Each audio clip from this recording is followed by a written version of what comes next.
Welcome back, everybody. Huge day for financial news. We've got everything from big tech to meme coins and even a little bit of politics thrown in for good measure. Always seems to be a bit of politics in the mix. Well, let's kick things off with Shell. Yeah. They just announced a massive $3.5 billion share buyback program. Okay, so that's pretty interesting considering the whole energy sector is Yeah. kind of grappling with its future, right? With the world shifting towards renewables. Yeah. Is this Shell doubling down on fossil fuels, or are they maybe using these profits to pivot, kind of like how they've been investing in energy storage lately? Yeah, that's a good point. It's like they're hedging their bets.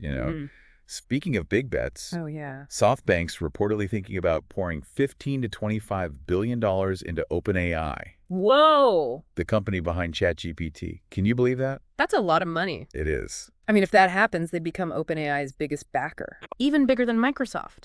That cash would go towards OpenAI's Stargate project, which aims to build AI data centers worth, get this, $500 billion over the next 4 years. It's mind-boggling. It The is. scale of investment in AI right now is just incredible. Yeah, and it shows you the confidence in OpenAI's future and the potential of AI in general to, really transform industries. I mean, everything's on the table. Yeah. Speaking of AI and transforming things, Mark Zuckerberg just said that Meta's next AI model, Llama 4, will have agentic capabilities. Now, what does that even mean?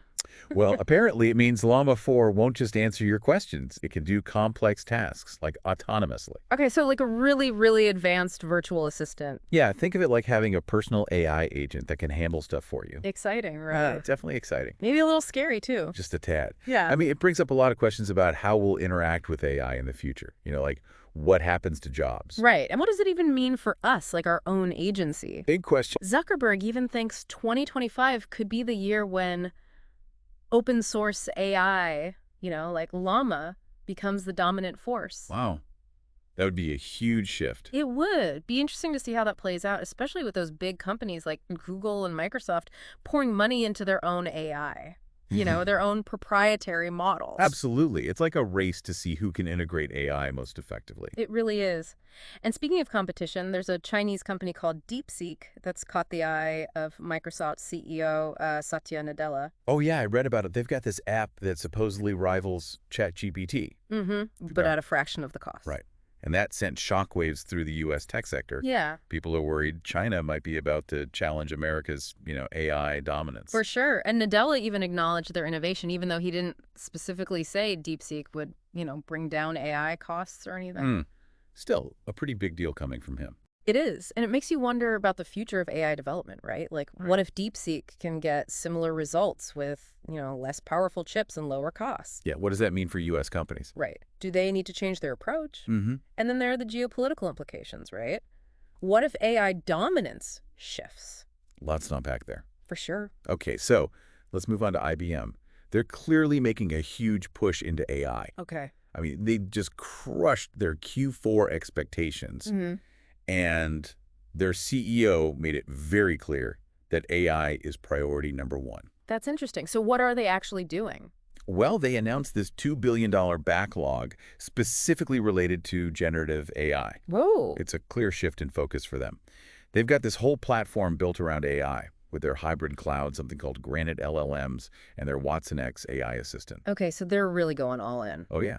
They want to empower both their own operations and their clients with cutting-edge AI capabilities. It's a bold move. You got to wonder how it'll impact their competition with, Microsoft and Google doing their own thing with AI. Yeah, it's a three-way race at this point. And while we're talking about companies pushing boundaries, Tesla just released their earnings report. Oh, right. How'd they do? Kind of mixed bag, actually. Their car sales dipped a little bit, Ooh. but their energy generation and storage stuff is booming. Really? Yeah. They actually more than doubled their energy revenue in Q4, hitting over $3 billion. And it's all thanks to their energy storage products, those Megapacks and Powerwalls. People love those things. I mean, they're projecting a 50% year-over-year growth in energy storage deployment just for this year. Wow. It sounds like they're becoming a major force in the renewable energy market. Absolutely. Makes you wonder how the traditional energy giants like Shell are going to respond. Yeah, good point. But hey, while Tesla's energy play is taking off, the Memecoin market is having a bit of a moment too. Wait, really? Yeah, Fartcoin, which is based on Solana, is leading the charge. It jumped over 11% in just 24 hours. Oh, wow. Dogecoin and Shiba Inu saw smaller gains, but the whole Memecoin market cap grew. Seems like people are getting back into them. Well, they're certainly not for the faint of heart. You never know what's going to happen. That's for sure. All right, let's talk about the U.S. markets and the Fed. They decided to keep interest rates steady for now. Yeah, they hit the pause button after all those hikes last year. Exactly. Seems like they're playing it safe, waiting to see what impact the previous rate increases have had on the economy before making any more changes. And Mohamed El-Erian, chief economic advisor at El-Erian, Right. he thinks they'll hold this steady till at least June. They're talking about a solid economy, but also elevated inflation. Yeah, but not everyone's thrilled about this wait-and-see approach. Oh, right. Former President Trump has been pretty vocal in his criticism of the Fed. He thinks it will actually hurt economic growth and make inflation even harder to fight. Interesting. He's all about pushing his own economic policies, more energy production, fewer regulations, that sort of thing. So it sounds like the debate about economic policy and the Fed's role is going to be a big issue in the next election. For sure. It's a reminder that economic policy is often just politics by another name, isn't it? Yeah, definitely. Speaking of former President Trump, he's back in the news with a surprising development. He settled his lawsuit against Meta. Oh, yeah, the one over his Facebook and Instagram accounts being suspended after January 6th. That's the one. Meta is paying him about $25 million. Oh, wow. That's a lot of money. Most of it's going to his presidential library, about $22 million. And the rest covers legal fees and stuff. And Meta's not admitting any wrongdoing as part of the settlement. Right. They did reinstate his accounts back in July. They did. It's interesting how social media platforms are still grappling with how to handle political figures and, potentially harmful content. Yeah, it's a tough balance. Free speech versus responsibility, right? It is a very complex issue. But it's going to keep being debated, especially with social media being so central to our lives these days. Absolutely. Speaking of social media, there's been a pretty big exodus from X, or Twitter as we used to call it, since Elon Musk took over. Yeah, a lot of companies and organizations are jumping ship. They're worried about content moderation, Right. Musk's political views, and just the whole changing environment on the platform. It's a lot of uncertainty. I mean, even FC St. Pauli, the German football club, they left. And then you've got BMW UK as well. Makes you wonder about the long-term viability of X, especially for brands that are, trying to manage their image and reach specific audiences. Yeah. This is a real test case for the power dynamics between platforms and their users. Definitely. It shows how important it is for brands to be flexible and really think carefully about the risks and rewards of being on these different platforms. Let's switch gears and talk about something that's making waves in the tech world. OpenAI's concerns about Chinese companies potentially using its technology without permission. Oh, right. You mean like DeepSeek? Yeah. DeepSeek has this app that's supposedly very similar to ChatGPT, but way cheaper. And OpenAI is saying they might be doing something called knowledge distillation, which basically means using OpenAI's models to train their own AI. That's a tricky situation. Gets into intellectual property rights and the whole ethics of AI development, doesn't it? Yeah. I mean, AI is developing so quickly that we need clear guidelines and regulations. Otherwise, things can get messy. For sure. AI has huge potential, but we also have to think about the potential for misuse. Absolutely. And speaking of unintended consequences, remember how we talked about DeepSeek's claim to be offering low-cost AI development? Yeah. Well, that sent U.S. tech stocks tumbling. Serious. Big time.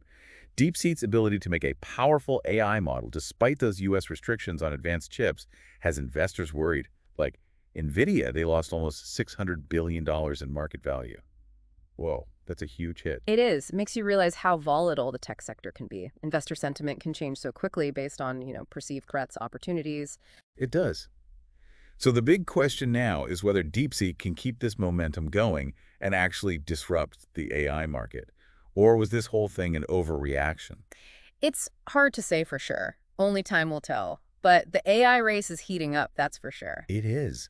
It's wild to see all these developments unfold and think about how they're shaping the future of tech and the global economy. Yeah, it's fascinating stuff. So to recap, today we've covered everything from energy giants to meme coins, advancements in AI, and stock market swings. It's clear that the worlds of finance and tech are constantly in flux and full of surprises. They definitely keep us on our toes. They do. But before we get too far ahead of ourselves, let's take a quick break and then come back to discuss what all this means for the future. Okay, sounds like a plan. All right, we're back and ready to try and make sense of all that news. Yeah, feels like drinking from a fire hose sometimes, doesn't it? It does, but hey, that's the world we live in. Exactly. Things move fast. They do. So I think it's helpful to kind of step back and see the big picture. Okay. There are a few big themes that keep popping up, and one of those is just how crazy fast things are changing. Mm-hmm. Especially in tech. Oh, yeah.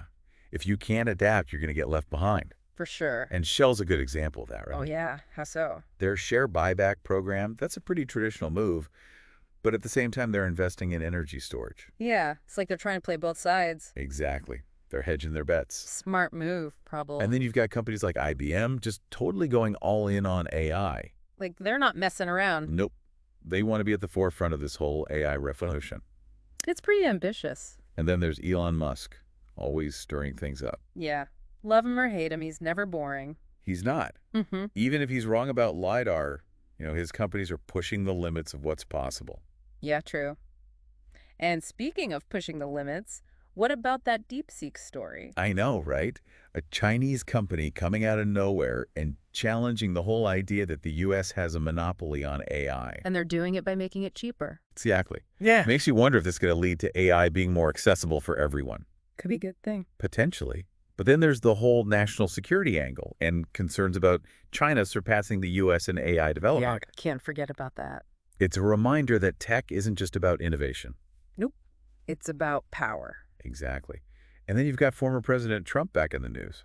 Always seems to find his way back. He does, not just with the Meta lawsuit, but also criticizing the Fed and pushing his own economic ideas. Oh, It right. just adds another layer of complexity to everything. Yeah, for sure. I mean, his reemergence definitely makes things interesting, especially with the next election coming up. Totally agree. It's going to be fascinating to see how his pronouncements affect things moving forward. Absolutely. It's a good reminder that economics and politics are, like, totally intertwined. They really are. What happens and one affects the other. Oh, and speaking of choices, what about Elon Musk's stance on LiDAR? Ah, yes. He's pretty firm on that one, isn't he? He is. Says self-driving cars don't need it. Well, it does make you think about different approaches to technology, right? What works for one company might not work for another. Totally. And sometimes the best ideas come from unexpected places. Like DeepSeek. Exactly. It's a good reminder that investors should keep an open mind. Yeah, there are always hidden gems out there. For sure. So Shell's share buyback program and their dividend announcement, Oh, yeah. What about those? they're good examples of how companies are adapting to a changing world and rewarding shareholders. They are. But with Shell, it's interesting how they're doing those traditional things while also getting into renewable energy. Yeah, they're playing both sides, aren't they? Trying to find that sweet spot. Exactly. Got to stay ahead of the curve. It'll be interesting to see how other energy companies react to what Tesla's doing with their energy storage business. Yeah, that's a good point. Tesla's showing that you can make money and be sustainable. Exactly. And it's not just energy. There's cool innovation happening in other areas, too. Oh, like what? Well, remember the Juniper Research Awards? Those highlighted some companies doing some really interesting stuff in the telecommunications world. Oh, right. Yeah. Like what? Cellular IoT, communication APIs, that sort of thing. Stuff that could totally revolutionize how we connect with the world. It's amazing how fast things are moving. It is, right? Yeah. Feels like we're on the verge of some crazy tech revolution. Kind of like a science fiction movie coming to life. It is. It's Yeah. exciting, but also kind of scary. Yeah, for sure. But we have to approach it with curiosity and optimism, I think. I agree. There's so much potential for good here. Yeah. But we got to be careful, too. Absolutely. We need to be having serious conversations about the ethical side of all this tech and how to make sure it benefits everyone. Totally agree. It's up to all of us to make sure these advancements are used for good, not for harm. And that brings us back to DeepSeek and the whole issue of open source AI. Right. It's a tough one. Making AI cheaper and easier to access could be a good thing, but it also opens up the possibility for misuse. Yeah, it's a real balancing act. We need to encourage innovation while also making sure we're being responsible. We need to have these conversations now before it's too late. Absolutely, before these technologies get so powerful that we can't control them. And that's what we're trying to do here. Right. So, To give people the information they need to understand this crazy world we live in. and to encourage them to think critically about it all. Exactly. So before we wrap up part 2, Okay. I want to leave you with one final thought. All right, I'm listening. We've talked about all these companies and technologies, Mm-hmm. But ultimately, it's up to each of us to decide what kind of future we want. That's deep. It is. Mhm. If AI really does become super cheap and accessible, what are you going to do with it? Will you use it for good? Will you ignore it? It's up to you. That's a powerful message. We all have a responsibility to think about these Me things. too. So on that note, we'll wrap up part 2. Back in a flash with some final thoughts. And we're back. Time for our final thoughts. Yeah, it's been a wild ride through the world of finance and tech today. It really has. I mean, we've talked about AI exploding onto the scene, the meme coin roller coaster, Yeah, those are always fun. and even the changing landscape of social media. A lot to process. It is, but I think the big takeaway for me is just how much change and disruption we're seeing. Yeah. And it's not just in, Silicon Valley or on Wall Street. It's everywhere. Right. Like, look at AI. It's already changing everything from healthcare to transportation. And even energy, like we were saying earlier. Exactly. And it's only going to get bigger from here, Yeah. which raises some pretty big questions. Yeah, like how do we even handle all this change? Right. How do we make sure these advancements are good for everyone, not just a select few? And how do we prepare for a future that feels, well, kind of unpredictable? Those are the million-dollar questions. You really are. I don't have all the answers. Me neither. But I do think it starts with awareness, staying informed about what's happening, being open to new ideas. Yeah, I agree. We have to be willing to, challenge what we think we know and adapt to this new reality. Absolutely. And we need to be talking about the ethics of it all, the impact of these technologies. Definitely. We can't just blindly embrace progress without thinking about the potential downsides. Right. We have to make conscious choices, both as individuals and as a society. Because the decisions we make now are going to shape the world for years to come. Exactly. And I think that's a really important takeaway from today. Yeah. We're not just watching all this happen, we're part of it. We are, whether we're investors, entrepreneurs, policymakers, or just everyday people. We all have a role to play in shaping the future. And that's pretty exciting, even if it is a little daunting. It is exciting and a bit scary, too. But I'm optimistic. I think we can figure this out, but we got to be proactive, we got to stay informed, and we got to be willing to have those tough conversations. I couldn't agree more. And that's what we've tried to do today, right? To share some insights and help people navigate all this change. Exactly. So thanks for listening, everyone. Yeah, thanks for joining us. We'll be back tomorrow with another dive into the latest financial news. Until then, stay curious, stay informed, and stay engaged because the future's out there waiting for us. Well said. See y'all tomorrow.